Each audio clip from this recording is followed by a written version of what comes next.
Welcome, ladies and gentlemen, to today's session. My name is Christopher Chow from the Singapore Management University. I currently head the wholesale trade pillar of our SMU Academy. Today we have a very exciting, interesting topic. We're going to cover the issue of opportunities in the halal economy. There have been lots of talk about halal, and the word has been used, even more and more frequently in today's conversations. But the reality is, I think many people are still not very sure what does halal mean. For the average layperson, halal often refers to the meal they have in a restaurant, whether it's halal certified, which Muslims can eat. But as we'll learn today from our conversations with our fellow panelists, that the impact of halal is more than just the meal that we have in a restaurant, and its standards and its implementation actually is much more far-reaching than just into Islam halal economies. So for today, we have a very exciting panel lined up. First, we have Kamarul from a company called What's Halal. What's Halal is a technology company that provides digital solutions that streamlines halal processes in daily operations and processes. And this facilitates the maintenance and renewal of halal certification for these organizations. Second, we have Mr. John Ong, who is the Executive Chairman of FT Consulting. FT Consulting is a global consulting company that specializes in helping organizations to actualize their transformation journeys. This includes innovation, intellectual property management, human capital management, and development. And amongst its many customers include huge organizations such as HP to many homegrown Singapore brands such as Old Chunky and Yakun. And last but not least, we also have Mr. Thomas Sim, who is the Senior Vice President of FIATA. FIATA is the International Federation of Freight Forwarders Association, and it is a global body that represents freight forwarders from more than 150 countries. And more than 40,000 members worldwide. FIATA is a reference source on international policies and regulations governing freight forwarding and global trade. So to start off our conversations, I would like to start our conversations first with Kamarul from What's Halal. And perhaps it will be good for us to better understand what is halal, because as I mentioned before, many people are not familiar to what this concept is all about. So Kamarul, could you share a bit more with all of us, to the audience, what is halal, and what does it mean to the average layperson? All right, hi, thank you, Chris, for the introduction. Okay, hi, good afternoon, everyone. Thank you again for inviting me today. So let's talk about halal. So I understand from the audience that there's a few various from different country, and your definition and understanding about halal varies. Now, allow me to share briefly the definition of halal and what does it mean. So this is the most generic basic thing. I will go into further about the different subcategory about halal and where can halal be an opportunity for businesses, not only in food, but in other areas as well. All right. Okay, so I'm sharing the slides right now. Okay, so what is halal? So generally, halal is actually an Arabic word which translates to permissible or lawful in English. Now, most of the food and drinks in the world here actually are considered halal, unless forbidden, stated, mentioned in the Quran, which is holy book of Islam, or the Hadith, the sayings and tradition of our Prophet Muhammad. Now, so when we talk about, when people say is vegetable halal, is certain things halal, is fish halal, so as long as it's mentioned in the Quran as not forbidden, it's considered halal. Now, so in definition of halal in dietary when it comes to food, now there is three different categories: halal, haram, and shubha. Now, haram is again allowed. Example I mentioned earlier, fruits and vegetables. Haram is actually not allowed. It's non-permissible. For example, pork and also alcohol. Now, shubha is something about doubtful. So, for example, when we say doubtful means chicken. Chicken, we can eat chicken, but whether the chicken is slaughtered the way of how the Muslim is the way of Islamic way of slaughtering, that the chicken can be doubtful until it's proven is slaughtered in the Islamic way, then it will go into the halal category. Okay, so basically, just to understand about this halal thing, why is it Muslims are so particular about the word halal, and when they consume things, they are very particular, because number one is a religious requirement. So things like your kosher for the Jewish, so it's a religious requirement. Secondly is the belief. They feel that what they feed, what they eat, what they consume, if it's something that is good, is beneficial, so it's accepted by God. So basically, they just want to make sure that they don't do sinful things lah. Basic concept of halal, most food are halal, like I mentioned. So you might ask, what are the things that are prohibited? So now, these are the things that is prohibited. For example, animals that live on both land and water. So there are certain species that live on both land and water. So it's not prohibited. So it's prohibited, sorry.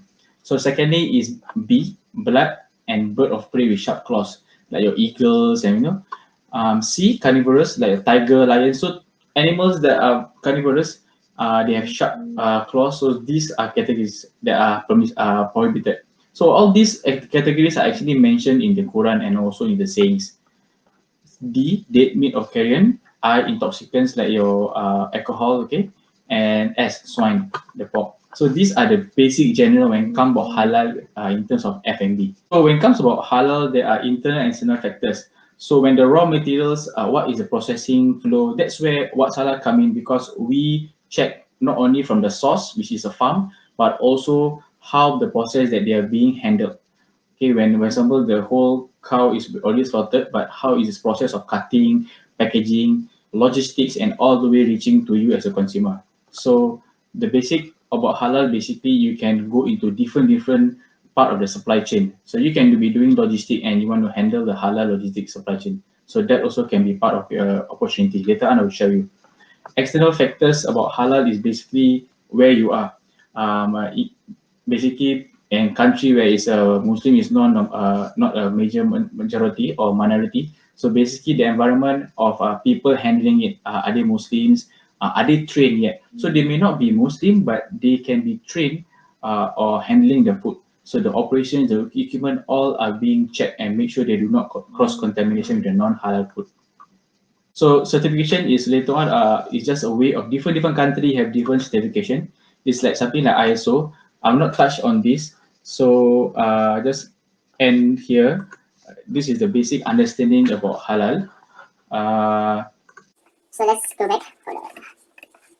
So Chris, so I briefly touched on halal, but I'd like to emphasize that halal industry does not really focus on only food.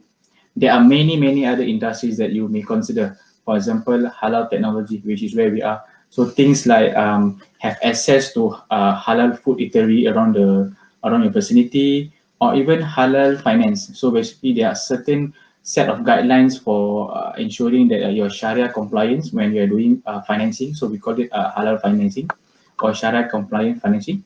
And there are also in other countries, they are focusing on halal tourism.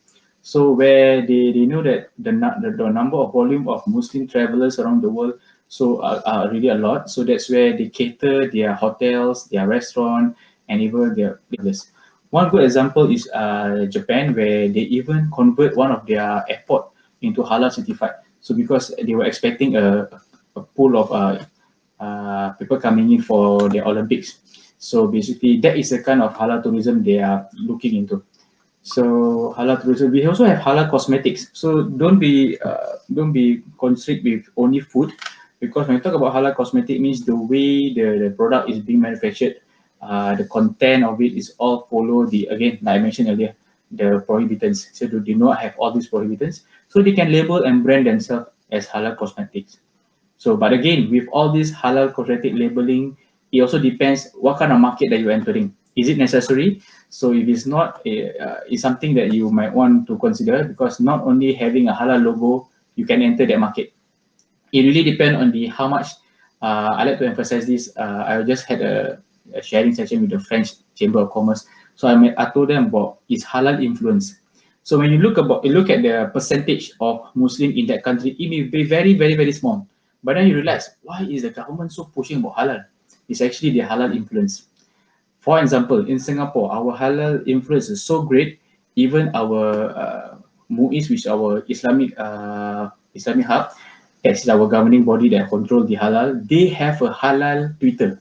So even the youngster can just tweet and ask question. So that is much influence and engagement. Means the public can just walk around, take something, is it shop halal? And they will answer them. So the influence is so great that it forces or it pressures the businesses to get that logo. So it all depends in which in country. So some countries they don't really they are not even aware of the logo. They don't really look for logo. So because they feel that if they're going to put that halal logo, people they might shun away some customers. So some customers might think that this is only for a Muslim only shop. So I'm not Muslim, I don't want to enter. So it might have that perception. So again, there a lot of research need to be done based on halal influence, not the halal statistic of population in that country. Yeah. Fantastic, Kamaru. Thank you so much for sharing.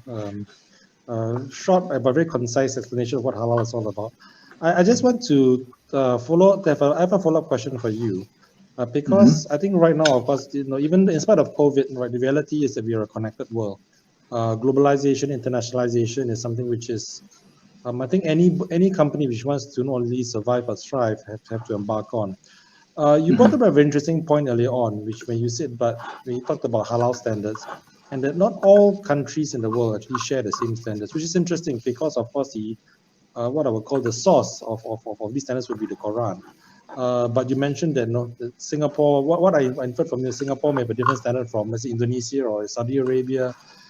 Could you please elaborate that on a bit more? And of course, what about for countries who may not have a uh, is Muslim-dominated government. So let's say the West, the US, or let's say Europe, France, the UK. Could you Okay. perhaps go a bit more into this? So of course, I can see that if there are different standards, then exports and imports could be impeded because of this particular reason. So I have one client from France who said that I want to enter Singapore, but do I need to apply in Singapore? And also I want to enter Malaysia or Indonesia. So do I need to apply all three?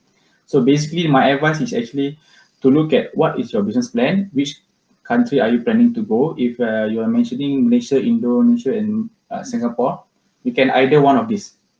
So you get them to certify your factory back in your country. All right, so you get the certification from that one of the country, for example, Indonesia or Malaysia, because once you get that certification from Malaysia, even though you want to export to Singapore or Indonesia, your cert will be recognized also. So again, Saudi have their own set of regulation and body, so you need to know which area. For Europe, I think it's Ivanka or US. So basically, those countries, you need to find who are the prominent body that is recognizable cross country. So sometimes the body can be, they can say that we also provide halal certification, but then when you look at the records, can this cert recognized in other parts of the world? It may not be. It only for that particular area of the world. So as a business owner, again, it's all about costings. Maybe you want to export to a particular certain area, for example, Middle East. So you don't need a certification body that is available for Asia also. So that might cost more. Yeah. Kamaru, Hope that. thank you so much. Yeah. I think those insights are invaluable, and especially to myself. Yeah. Perhaps I'd like to move on to Thomas now. Thomas from Fiata. So we have seen how Fiately does affect commerce. But Thomas, as an expert in international logistics and global trade, how important is the global halal market? Is it something which companies can afford to ignore these days, or are there opportunities which you think they can capitalize on? Good afternoon. Thank you, Christopher. Ladies and gentlemen, it's my great pleasure to be able to share with you some insights on this topic, halal in Asia, and for the matter, halal in general. Now, I think our first speaker, our colleague, Kamaru, he has actually presented on the definition of what is halal, and also some valuable knowledge on halal itself. Well, I must say that halal population or halal community globally is growing fast.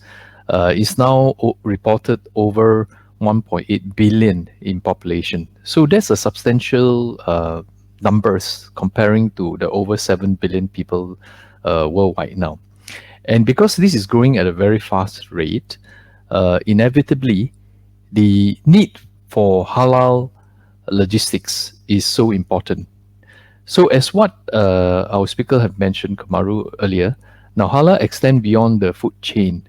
It also extend into the from point to point, which means that even if you have a very careful and certified way of manufacturing and preparing food or even other products, you find that the integrity of the supply chain is next things that you must look at. For example, from the source of the supply all the way to preparing the first mile transportation and also the international portion, be it any mode of transport, and arriving at the consumer country, and then packaging, storing, inventory control, and all the way down to the consumer through the middleman, through the distribution chain.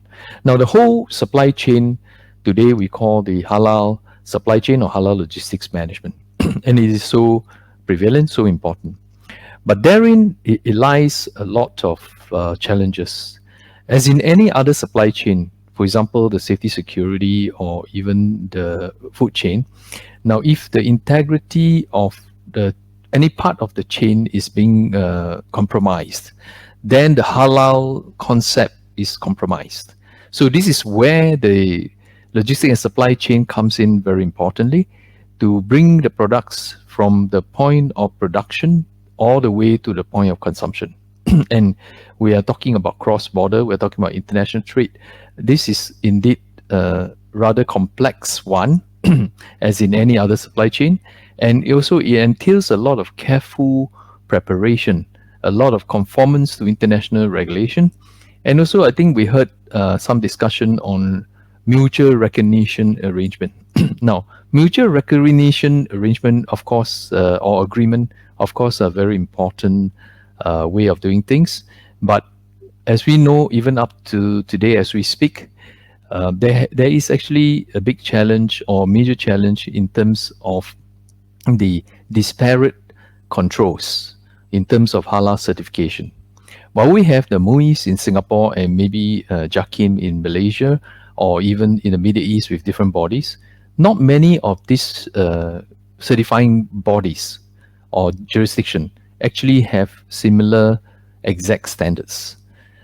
For the matter, the halal certification itself, you have the halal certification, the generic one, then you have the halalan toiban kind of recognition, which is a more refined or more holistic way of looking at the halal integrity.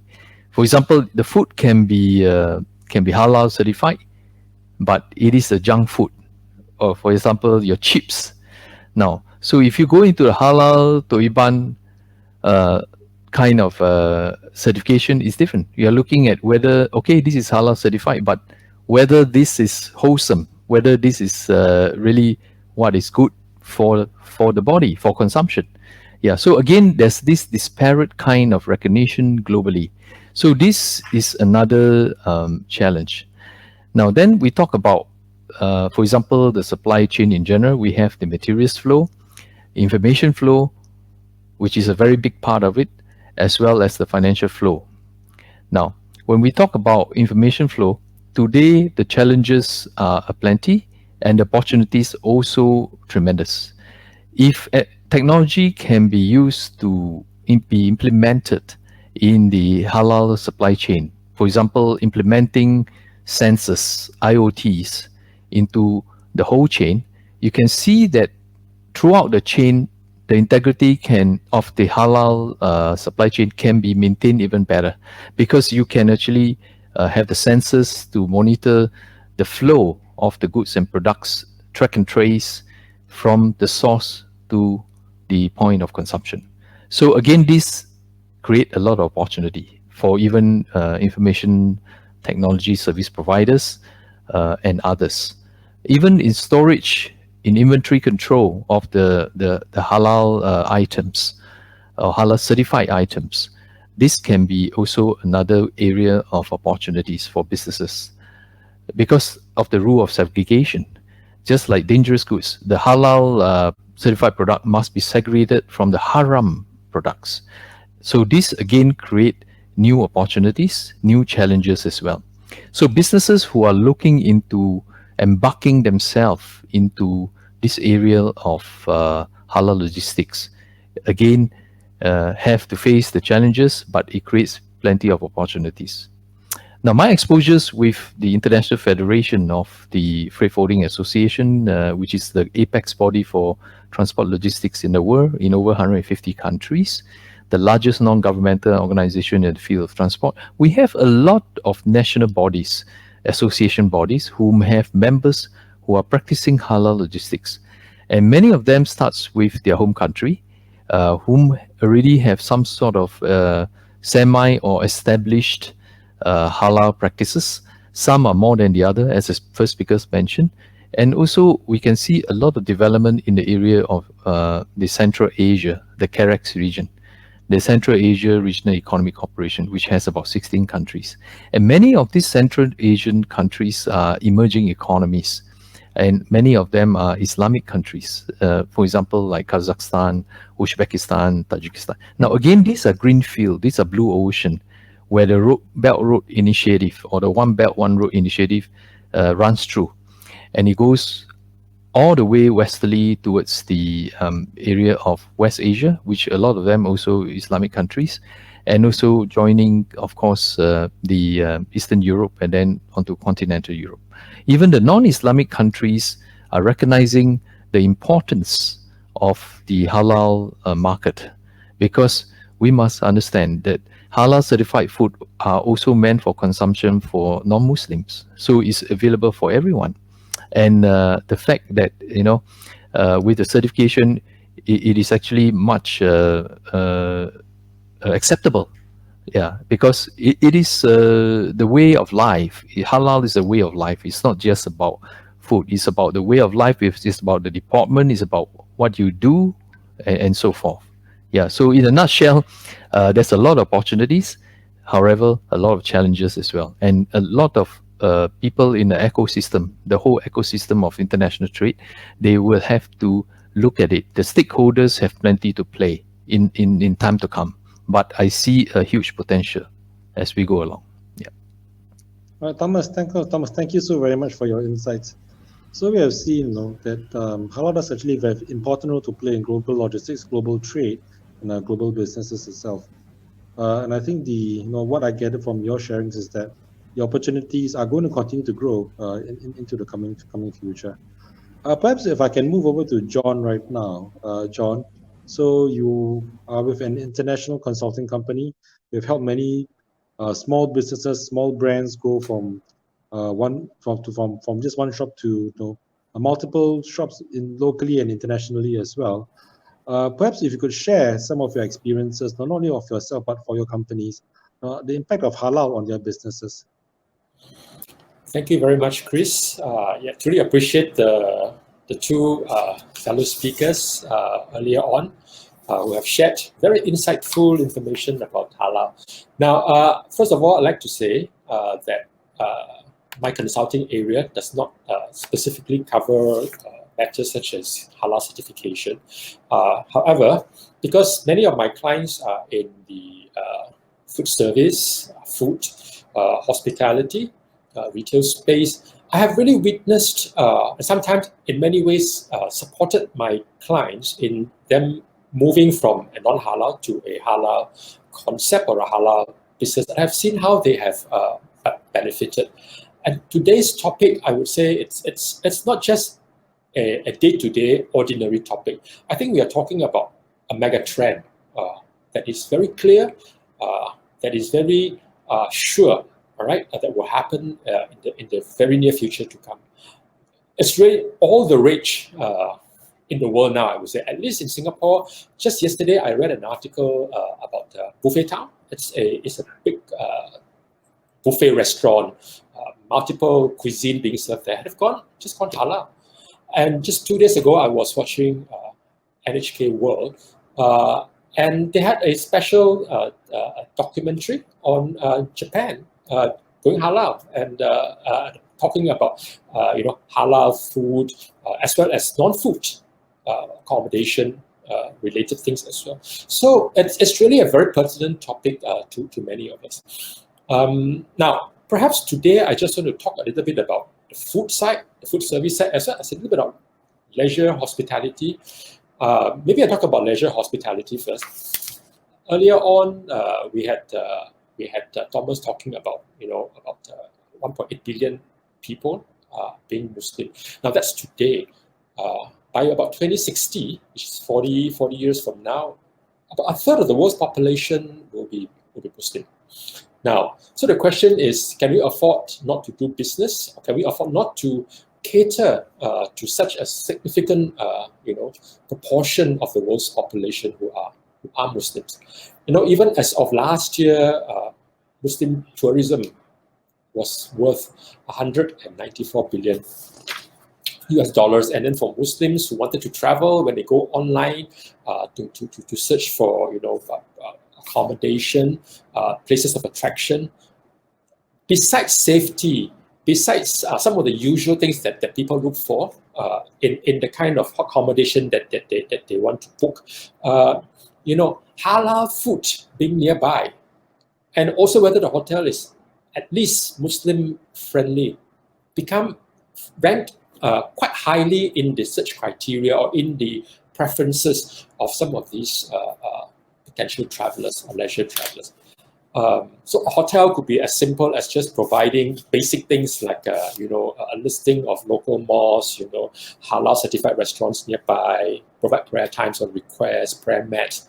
But it could also go beyond that to do things such as removing alcoholic beverages from the minibar, at the Qibla direction in each hotel room, things like that. They could progress into different stages of meeting the needs of Muslim travelers. So I would only say that this is a trend that will only grow stronger as more and more hotels, they may not go fully halal, but at least to be able to be Muslim friendly. So that's on the travel and leisure side of things. The big one, many of us are very familiar with, is actually on the food, beverage side of things. In my work, we deal with a lot of franchises, and I guess many of us know names like McDonald's, Burger King, Krispy Kreme, Pizza Hut, KFC, Subway, Popeyes. Now, all of them may not be fully halal across the world, but they already have halal concepts, or in certain countries, they go fully halal in order to cater to a significant segment of each country's population. They have gone that direction. I think Japan is really, really serious trying to attract halal travelers, halal workers even, who have now started to, we can see more and more people from the Muslim world starting to get employed, working in Japan as well, as they open up immigration to foreign workers. And the market size for Japan, at least up to the point of planning for the Olympics, it was expected that the market size would be about $1 billion US. That's the market size, and it would grow at a rate of 10 to 13%. And Don Quixote, those who have been to Japan, there is this chain of departmental store. In Singapore, it's called Don Donki. They have got a section just catering, it's a halal section. They want to work with halal suppliers just to meet the needs of the Muslim population. And the opportunity is there that there are not that many halal certified restaurants. And the certification at this point in time is probably still a little bit not so aligned, not so uniform, not so unified. But going forward, as you can see with the country, being able to even designate an airport or part of an airport to be halal, they are really seriously moving in this direction. We do expect maybe more incentives, more emphasis, policies that will be put in place to encourage the country to be halal or Muslim friendly, able to welcome more Muslim travelers or Muslim residents who are working or living in Japan restaurant. And that, in a way, speaks about the ability to bring, if you call it inclusiveness, harmony, relationship building across community. And that may explain why one of my clients, when they moved into becoming halal food purveyor, their sales did not only jump by the proportion of Singapore's Muslim population, which may be about 17, 18%, but the sales jumped 30% because they are able to then attract the non-Muslims to go together with the Muslims, and it doubled or tripled the potential of just attracting Muslims to go. So that's an opportunity. That's the kind of psyche that I would encourage some of you here listening in to consider whether that's a strategy and whether that's a kind of values, whether that's the kind of spirit that you want to encourage people to come together, to enjoy the good time, build relations, be inclusive. So with that, I want to hand the time back to Chris. Thank you very much. All right, John, that's so exciting. Thank you for sharing. So we can see that actually halal, this whole concept of halal is not just about for Muslims, but it does have a very strong impact even on the non-Muslim population as well. Thomas, all right, so global logistics, global trade. We did touch on a bit more about halal logistics. Perhaps if you could share a little bit more on opportunities that this particular sector will present to, I think, the many logistics companies that we have in Singapore and the region as well. I think the reality is Singapore is a global trading hub. Trade is our lifeblood. Without trade, Singapore is in big trouble.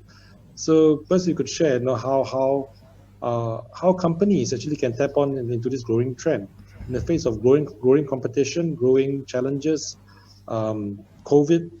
What can companies do to actually not only maintain but even grow their market share through the use of halal? Thank you, Christopher. Yeah, indeed, as I mentioned earlier, this is a very lucrative, in fact, high potential area, especially in the case of we look at Singapore. Now, we have very limited resources, so our trade relies a lot on the hinterland, which is outside Singapore and beyond even the hinterland. Now, the immediate hinterland, if you look at, is ASEAN. Now, ASEAN consists of the 10 member countries, including Singapore. Now, and also, if you look around ASEAN with a population of 650 million people as an economic pack, actually many of the ASEAN member countries are Islamic countries. So you have Malaysia, Indonesia, and then you have Brunei. And what about the CLMV country, Cambodia, Laos, Vietnam, Myanmar? They are, although not Islamic countries, but they are actually also, we have Muslim living in these countries. And beyond ASEAN realms, now you have also the ASEAN plus 6, now which includes China, Korea, Japan, and then you have Australia, New Zealand, and of course India. Now, so you have this ASEAN plus 6, and recently the ASEAN plus 5 minus India, whom withdraw last few months before it was signed just 2 weeks ago on 15 November, hosted virtually by Vietnam, what we call the Regional Comprehensive Economic Partnership Agreement, the RCEP.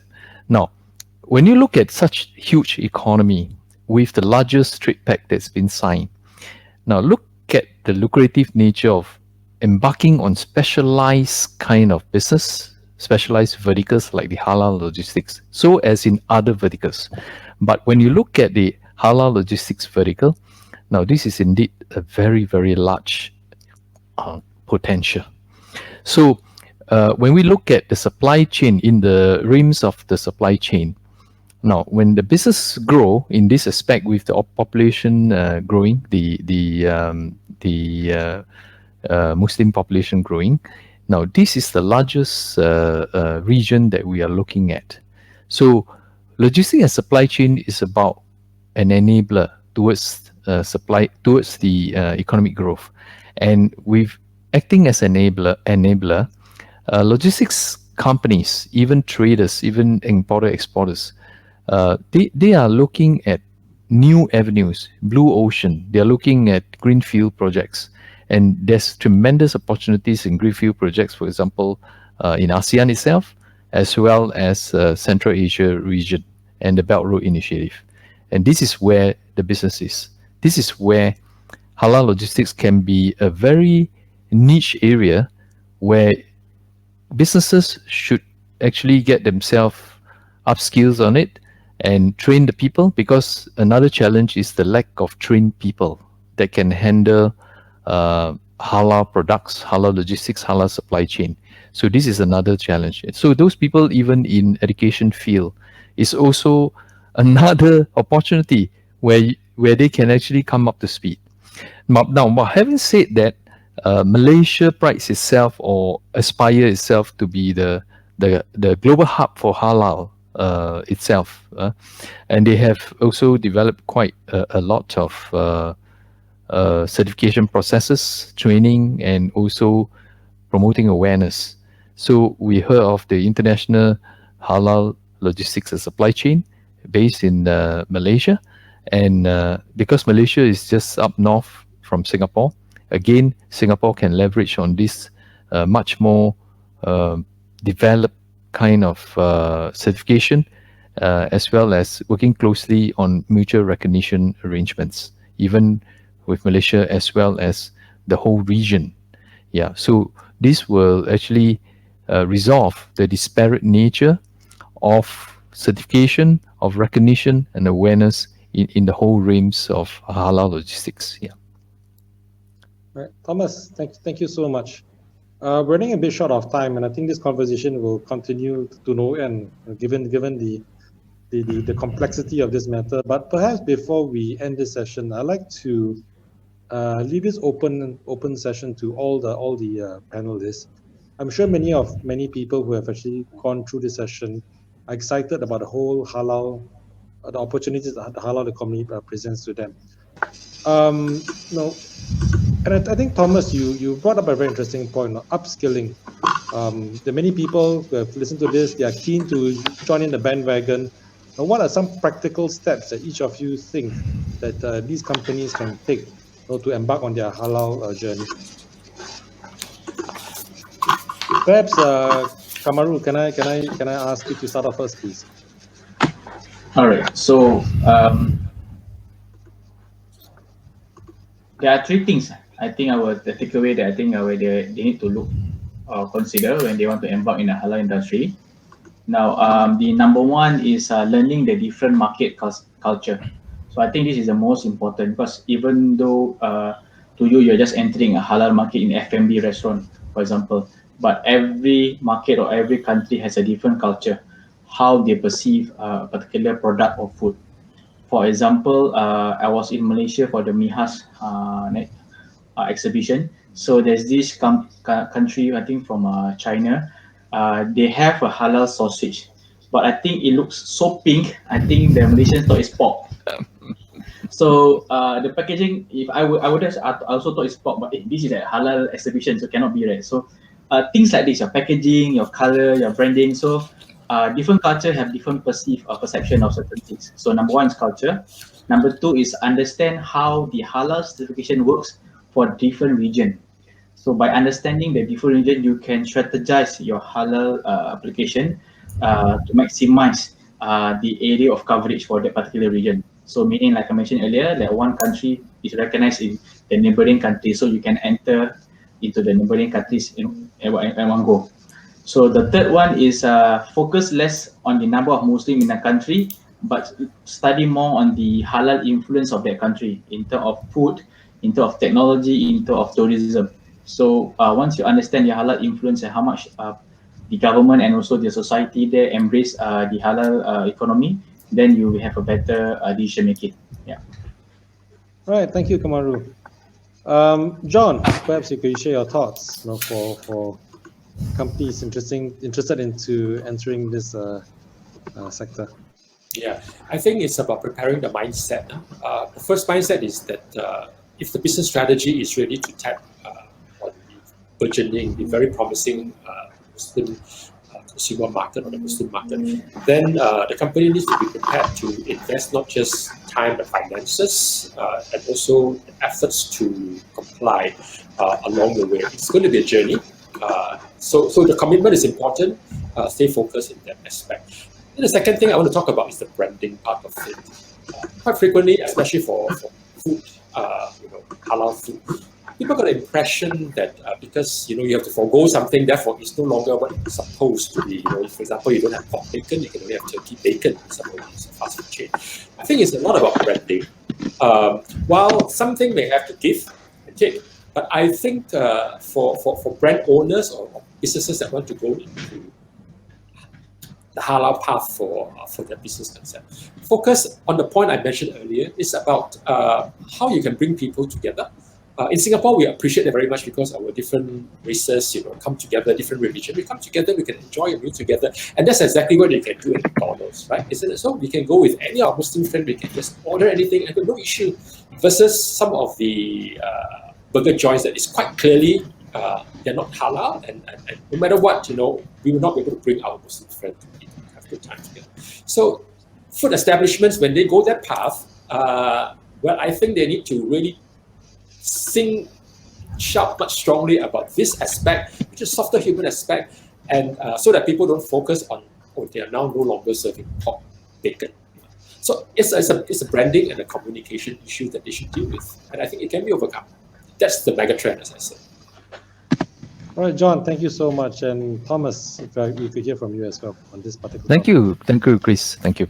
Now, I envision the scenario where it should be developed in a sense where it become a natural progression.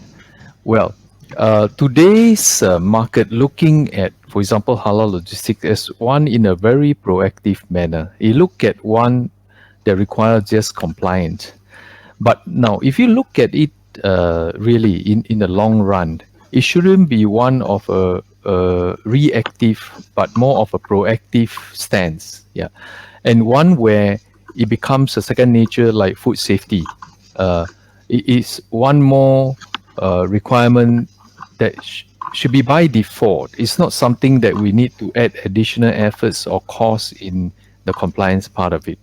Now, in the supply chain management, it's always enabling trade. It's always supporting trade. Now, the players in supply chain or logistics services, they should actually upskill themselves, look at what the current trends and practices, and get themselves ready, halal ready.